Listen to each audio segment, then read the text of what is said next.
রাজ্যে ব্রেকিং নিউজের দিকে নজর রাখবো। শেষ হয়েছে রাজ্যে এসআইআর এর প্রথম ধাপ। শেষ এনুমারেশন ফর্ম বিতরণ ও জমা দেওয়ার কাজ। 16 তারিখের সামনে আসবে খসড়া ভোটার তালিকা। খসড়া তালিকায় কিভাবে দেখবেন নাম? অনলাইন ও অফলাইন দুটি পদ্ধতিতেই নাম দেখা যাবে। 16 তারিখের সামনে আসবে খসড়া ভোটার তালিকা। এনুমারেশন ফর্ম বিতরণ ও জমা দেওয়ার কাজ শেষ হয়ে গেছে। এবার ঝাড়াই বাছাই পর্ব এবং তারপরে 16 তারিখের সামনে আসবে খসড়া ভোটার তালিকা। এই মুহূর্তে কথা বলবো আমাদের প্রতিনিধি সৈকতের সঙ্গে। সৈকত, খসড়া তালিকায় কিভাবে নাম দেখা যাবে, এটা হয়তো এই মুহূর্তে ভোটারদের কাছে সব থেকে বড় প্রশ্ন, যদি একটু বিস্তারিত জানাও।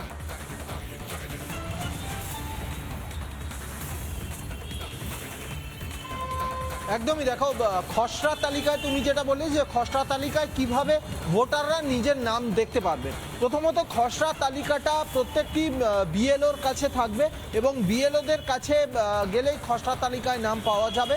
এর পাশাপাশি যারা বিএলওর কাছে যেতে পারছেন না বা তারা যারা বাড়িতে বসেই নিজের নামটা খসড়া তালিকায় আছে কিনা সেটা দেখতে চান, তার জন্যে ইসিআই নেট যে মোবাইল অ্যাপ্লিকেশন রয়েছে নির্বাচন কমিশনের, যে মোবাইল অ্যাপস ইসিআই নেট, সেই অ্যাপসটি ডাউনলোড করলে সেখান থেকে দেখা যাবে খসড়া তালিকায় নাম আছে কিনা। এর পাশাপাশি নির্বাচন কমিশনের যে ওয়েবসাইট eci.net.in eci.net.gov.in এই যে ওয়েবসাইট আছে, এই ওয়েবসাইটে গেলে নির্দিষ্ট অপশানে ক্লিক করলেই কিন্তু খসড়া তালিকায় ভোটার লিস্টে নাম আছে কিনা সেটা দেখতে পারবেন ভোটাররা।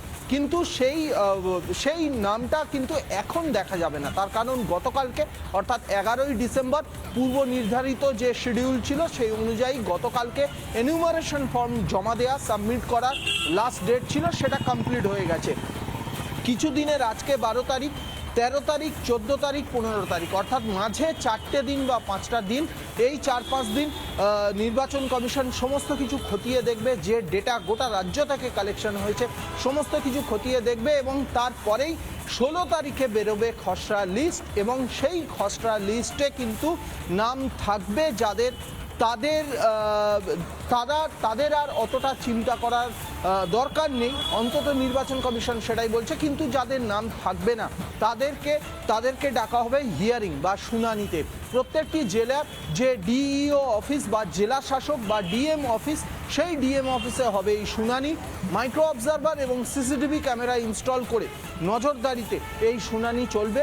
অর্থাৎ খসড়া ভোটার লিস্ট 16 তারিখে প্রকাশ করা হবে এবং তারপরেই প্রত্যেকটি ভোটার, রাজ্যের প্রত্যেকটি নাগরিক তারা খসড়া তালিকায় নিজের নাম আছে কিনা সেটা দেখতে পারবেন।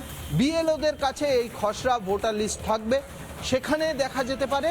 এর পাশাপাশি নিজে বাড়িতে বসেই নিজের যে মোবাইল সেটটি রয়েছে সেখানে যে ইসিআই নেট যে মোবাইল অ্যাপস, সেই মোবাইল অ্যাপসে দেখতে পাওয়া যাবে। এর পাশাপাশি ইলেকশন কমিশনের যে ওয়েবসাইট eci.net.gov.in যে ওয়েবসাইট রয়েছে সেই ওয়েবসাইটেও দেখা যাবে খসড়া তালিকায় নিজের নাম আছে কিনা।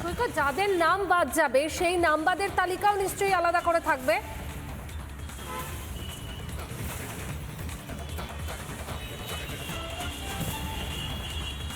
একদমই পায়েল, এটা খুব গুরুত্বপূর্ণ একটা পয়েন্ট। যাদের নাম বাদ যাবে এখনো পর্যন্ত, অর্থাৎ গতকাল অবধি ইলেকশন কমিশনের যে ডেটা আমরা পেয়েছি তাতে দেখা যাচ্ছে প্রায় 58 লক্ষ নাম বাদ পড়ার সম্ভাবনা। এই 58 লক্ষ নামই যদি বাদ যায় তাহলে এই নামগুলো কেন বাদ গেল? এই এখনো পর্যন্ত যে ডেটা পাওয়া গেছে 58 লক্ষের মধ্যে প্রায় 24 লক্ষের কিছু বেশি নাম তারা মৃত ভোটার।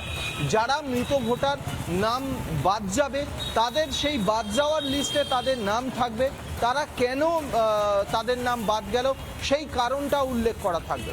যারা স্থানান্তরিত ভোটার, সেই স্থানান্তরিত ভোটার তাদেরও নাম উল্লেখ থাকবে, কেন বাদ গেল নাম সেটাও উল্লেখ থাকবে। অর্থাৎ খসড়া ভোটার লিস্টে যাদের নাম আছে, অর্থাৎ যাদের নাম বাদ পড়ছে তাদের নামের তালিকাটাও থাকছে এবং এছাড়াও খসড়া তালিকা প্রকাশের পর অনলাইন অফলাইনে দেখা যাবে কাদের কাদের নাম রয়েছে সেই তালিকা।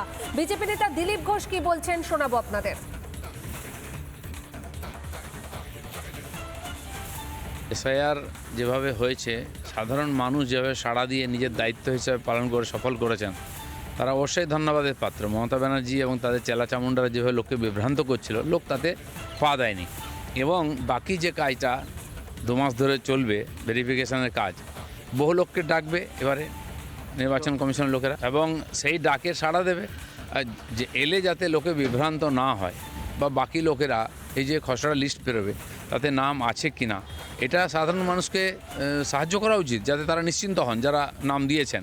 যেভাবে এসআইআর সময় আমরাও করেছি, পার্টির লোকেরা সেভাবেই সাহায্য করা হবে সবাই।